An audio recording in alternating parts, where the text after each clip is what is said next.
Hey guys, we're going to learn about differentiability and continuity today. And let's start by looking at the definition of the derivative. F of prime of x is equal to the limit as h approaches 0 of f of x plus h minus f of x over h. And if you look at it closely, we realize that we're dealing with a limit. And thinking back to our pre-calculus years, we realize that at times limits may not exist. There might be vertical asymptotes, there might be jump discontinuities, a lot of stuff occur when limits might not exist. So this is what we're going to be focusing on this time. Not all the time will the derivative exist also, since the derivative is defined as a limit. There might be points where a derivative does not exist. So this time we're going to be focusing not on how to calculate a derivative, but where and when does a derivative exist. So first we're going to look at when is a function differentiable at an x value. So the first condition is that when the two-sided limit of the definition exists, or the slopes on both sides of a graph must converge to a particular value. And I'm going to show you an example through a Desmos animation. The graph shows a tangent line for y is equal to x cubed at different x values surrounding x equal to 0. We're going to focus on whether the point 0, 0 meets the first criteria for differentiability mentioned in the PowerPoint. Let us begin focusing on the positive side of the graph. At point 6, we see that the slope of the tangent line, or f prime of c, is 1.08. As we bring the x value, or the c value, close to the 0, we see that the slope of the tangent line is becoming less positive and is also approaching 0 from the positive side. So for instance, we're at x equals to 0.04, the x value of the point of tangent c is at x equals 0.04, and we see that f prime of c, or the slope of the tangent line, is at 0.0048. So we see how the slope of the tangent line is approaching 0 as the x value is approaching 0 from the positive side. Let's see what happens from the negative side. The same thing's going to happen. We see that the slope of the tangent line is also approaching 0. For instance, when the point of tangent c is at negative 0.05, we see that the slope of the tangent line is 0.0075. So therefore, slope of the tangent line from the negative side is also approaching 0. So therefore, the left-hand side limit also exists. So therefore, since from both the positive and negative side, the slope of the curve is approaching 0, the general limit also exists and is 0. From our animation, you could see that the two-sided limit of the definition is 0, since the slopes converge to 0 from both the positive and negative sides. The second criteria is that the slope must be defined for the x value. The left picture shows the graph of y is equal to x cubed, and you can see at the point 0, 0, the slope of the tangent line at x equals 0 is 0.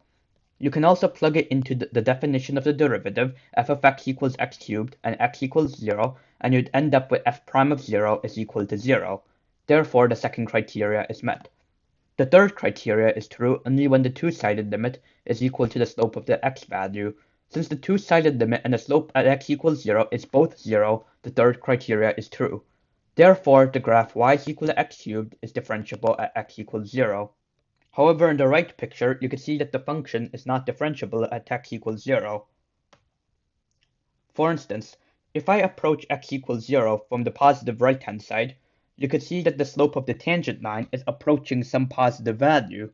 However, if I approach x equals 0 from the left-hand negative side, you could see that the slope of the tangent line is also approaching 0. So therefore, since the slopes on both sides do not match up, the two-sided limit does not exist. Criteria 1 is not met.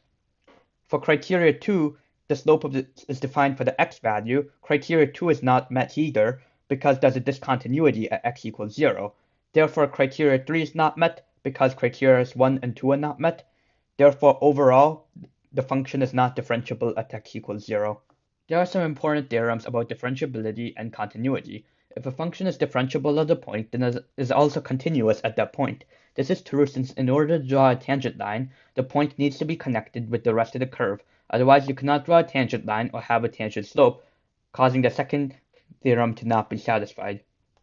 Furthermore, if a function is differentiable everywhere, then it is also continuous everywhere. This generalizes the first theorem from just a point to the whole curve.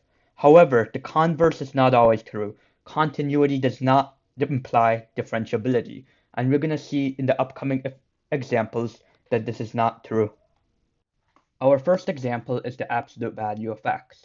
Even though the function is continuous at x equals 0, the two limits or the two slopes do not match up at x equals 0. For instance, from the positive side, you can see that the slope of the tangent line is 1, and it stays 1 as x approaches 0 from the positive side. From the negative side, you can see that the slope of the tangent line is negative 1, and once again stays at negative 1 as x approaches 0 from the negative side. So therefore, the general limit does not exist at x equals 0, since the two limits do not converge, and it causes it to not be differentiable at x equals 0. So our second example is x to the 1/3, and you can see once again that the function is continuous at x equals 0. However, notice that the slope of the tangent line at x equals 0 is a vertical line, or the slope is approaching plus infinity.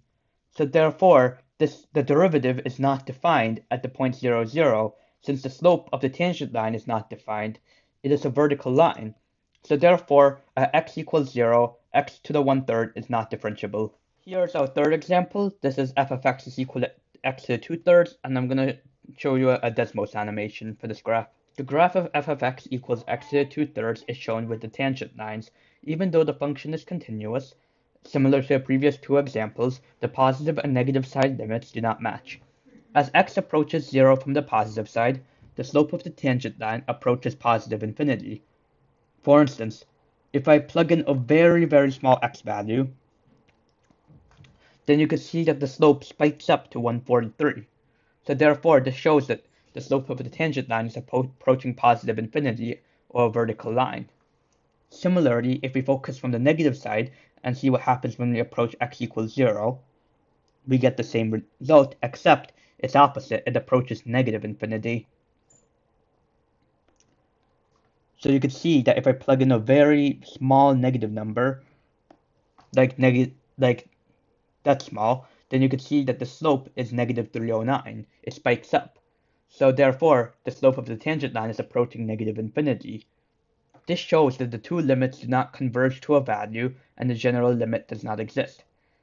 And this case is very similar to the absolute value example, except the right and left-hand limit is not defined as they go to plus and minus infinity respectively.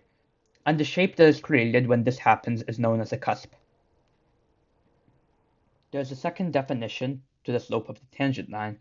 While the first definition focuses on minimizing distance and making delta x or h approach 0, the second definition focuses on moving one point x, f of x completely towards a second point a, f of a. And the Desmos video will show this.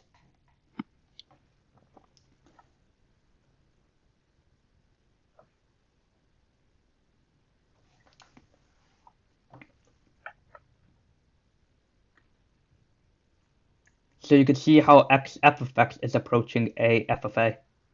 X is approaching a.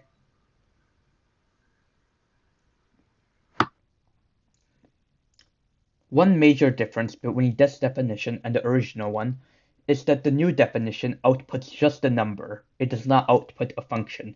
However, this new definition would be vital in showing algebraically whether a function is differentiable at a point. So we're going to use our new definition to see whether f of x is differentiable at x equals negative 3. F of x is a piecewise function, which is x plus 3 squared plus 2 if x is less than negative 3, or 3x plus 11 if x is equal to or greater than negative 3.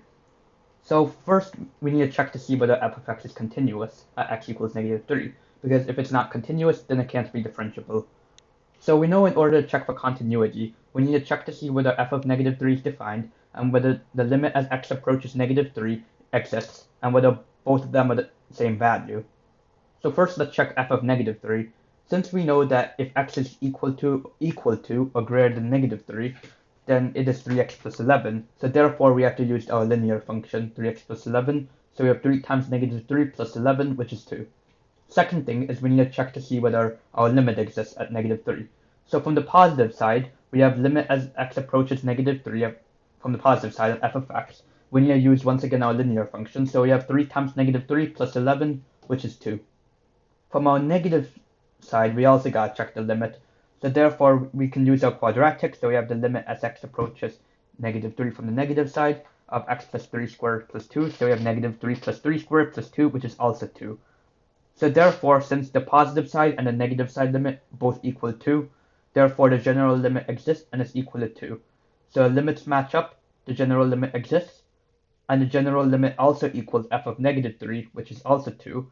Therefore, f of x is continuous at x equals -3. So our next step is to find the left-hand side limit of the new slope definition. So we need to start with the definition, which is the limit as x approaches a of f of x minus f of a over x minus a. Then we need to plug in f of x, which is x plus 3 squared plus 2. Since we're dealing with the left-hand side limit, we need to use our quadratic. And we need to use a is equal to -3. And we know a is equal to -3, f of -3 is 2. So we have x plus 3 squared plus 2 minus 2 over x plus 3. The plus 2 minus 2 cancels. So you have the limit as x approaches -3 from the minus of x plus 3 squared over x plus 3. We can divide by x plus 3. And then overall, we have limit as x approaches -3 from the negative side of x plus 3, which ends up being 0. So for the right-hand side limit, we need to also find that. So we're going to start off with a definition, and then we need to plug in f of x. This time we need to use linear function. Since x is greater than or equal to -3, we have to use 3x plus 11. And once again, we use a is equal to -3. So we end up with 3x plus 11 minus 2 over x plus 3. We could simplify the numerator, and we end up with the limit as x approaches -3 from the positive side of 3x plus 9 over x plus 3. And finally, we could factor out the 3, which is 3 times x plus 3 over x plus 3, and cancel out x plus 3 term, and we end up with 3. So finally, comparing results, we see that the limit as x approaches -3 from the positive side is 3, and the limit as x approaches -3 from the negative side is 0. Since the two limits are not equal, the slopes do not match up, and because the slopes do not match up, the general limit does not exist, and therefore f of x is not differentiable at x equals -3. So I just want to end by going over two theorems. So one theorem is the intermediate value theorem, and the formal theorem is that if f is continuous on the closed interval a to b, f of a is not equal to f of b, and k is a value between f of a and f of b, then there's at least one value c in the interval a to b, such as f of c is equal to k. So the translated version is that if a function is continuous and passes through a f of a and b f of b, two different y values, then the curve would intersect every y value in between f of a and f of b in that interval. So for instance, say we have f of a and f of b in the picture shown. We see w is in between f of a and f of b, and we see that the curve is continuous from that interval, the closed interval a to b. Then for some c, some value in between x equals a and x equals b, it must intersect the y value w, since w is in between f of a and f of b. So another theorem we have is the extreme value theorem, where if a function f is continuous over the interval a to b, then f at least has one minimum and at least one maximum value on a to b, the closed interval. So in other words, if f is continuous, if you choose any interval, there'll always be a maximum and minimum at the function. So for instance, if you look at the graph, you could see that f of c is the maximum and f of d is the minimum if we choose a and b as the interval. So as long as f of x is continuous for both of these theorems, the intermediate value theorem and the extreme value theorem, then the intermediate value theorem states that it'll intersect every y value in between f of a and f of b, and the extreme value theorem states that there'll always be a maximum and a minimum. If they have to be continuous, that's the important part. So that's it for differentiability and continuity. In the next lesson, we're going to explore a faster way of computing derivatives rather than using the limiting process. There are a bunch of rules we're going to go over. Power rule, we're going to learn how to take the derivative of a sum of functions, a difference of functions. A lot of faster ways of calculating derivatives, which we're going to go over in the next lesson. Bye guys.